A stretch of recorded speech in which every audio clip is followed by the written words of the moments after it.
แต่ในที่นี้ก็คือเอาเขาอยู่บ้านที่การทำข้าวส่วนแตน มาก ครับ แล้ว ข้า ก็ วแต คือน เขาบอกว่าเลี้ยงเม็ดสวยๆนั่นคือเขาเขียวมุ้งมันสิเม็ดงามเม็ดงามแบบเวลาเขาทอดออกมามันสิเลี้ยงสวยส่วนมากข้าวแตนนี่ก็คือเป็นข้าวเก่าเป็นอย่างที่เอาเขาเก่าเพราะว่าเขาเก่ามันสิเฮ็ดให้บ่เหนียวแห้งถ้ามันเหนียวแห้งมันก็บ่มีช่องว่างเวลาเราไปทอดมันก็บ่พองแต่ถ้าเกิดว่าเอาอัดแน่นโพดมันก็สิแน่นก็คือเวลาเราไปทอดมันก็สิบ่ค่อยพอง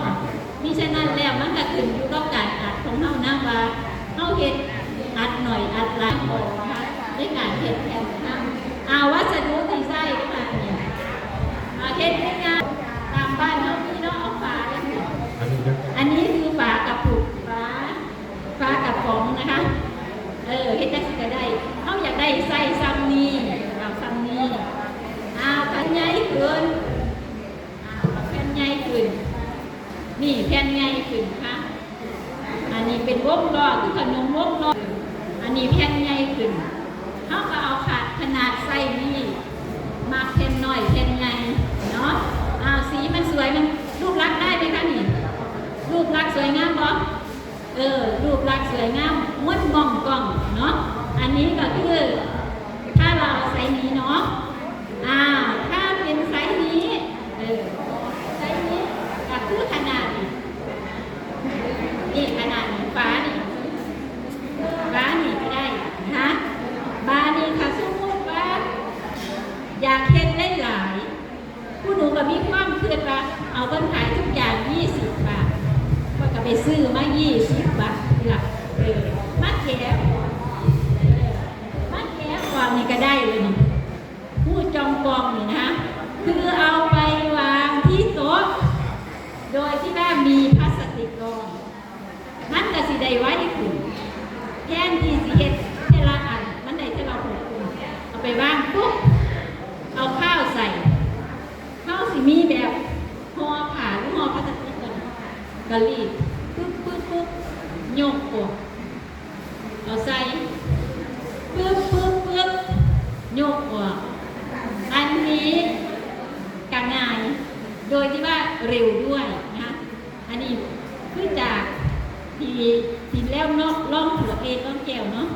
อันนี้20 บาทนะคะ20 บาทก็เอาตัวนี้มาเป็นพิมพ์ก็ได้นะคะถ้าว่ามีอีนี่ฝาจังซี่ก็ได้นะหรือยังกันก็คือตัดขวดแล้วให้มันเป็นตัดขวดออกความหนากระถึงดูกับเฮ้าเนื้อขวดไม่ใช่เอาก้นก็ได้เอาตรงกลางก็ได้เพราะว่าให้มันเป็นวงกลมกำไรแขนก็ได้เอามาเป็นวงกลมแต่ว่าเขาต้องเอาถาดลงแต่ถาดตัวนี้ยกขึ้นมาใส่ได้ยกขึ้นมาเห็นเราไปกวางปุ๊บยกขึ้นมาเห็นกวางปุ๊บก็สิบ่อยากจักเม็ดเนาะอันนี้เดี๋ยวสิให้เฮ็ดลองเฮ็ดเนาะค่ะเนื่องจากบรรยากาศมันบ่อำนวยเฮากำหนดบ่ได้เพราะมันขึ้นเลยว่าตอนแรกสิให้เฮ็ดหลายเราเมื่อตากบ้านน้ำหรือตากนี่น้ำแบบมันพอมั่งเฮาเอาเมื่อบางคนว่าบรรยากาศก็บ่เป็นได้ก็เลยว่าเฮ็ดพอเป็นพิธีเฮ็ดพอให้ฮู้ว่าเพิ่นเฮ็ดแนวนี้ล่ะแต่นำไปเฮ็ดอยู่บ้านไปต่อยอดอยู่บ้านนะคะมีข้าวเหนียวเดี๋ยวสิแบ่งกลุ่มนะคะแบ่งกลุ่มอันนี้ทอดมาแล้วบานนี้สิให้ไปทอดให้พร้อมได้นี่ทอดแจกกันกินอันนี้ทอดแจกนะคะการทอดนี้ก็คือใส่ไฟเป็นยังไงคะไฟแห้งก็คือไฟแห้งนี่ไฟแห้งก่อนแล้วมาเป็นไฟกลางตอนทอดนี่ใส่ไฟกลางทดสอบกันย้อนลงไปจากกัน1 ก่อนถ้ามันฟูขึ้นมาแสดงว่าใส่ได้แล้วถ้ามันนั่งจมปั๊บอยู่โดนคือมันสิอมน้ำมันสิบ่แตกตัวขึ้นมานะเฮาก็เบิ่งไฟนำหลังจากนั้นก็ทอดไปตัดแล้วก็เฮ็ดจังได๋นี่มันเป็นแผ่นสวยๆกลมๆก็คือเฮาเอาไม้ไผ่ของเฮานี่เน้นไปนำจัดเป็นมันเวลาเฮาทอดพวกมันสิกรอบเข้าบ่เฮาก็เอาไม้ตัวนี้กดลงไปมันก็สิได้แผ่นออกมากลมๆ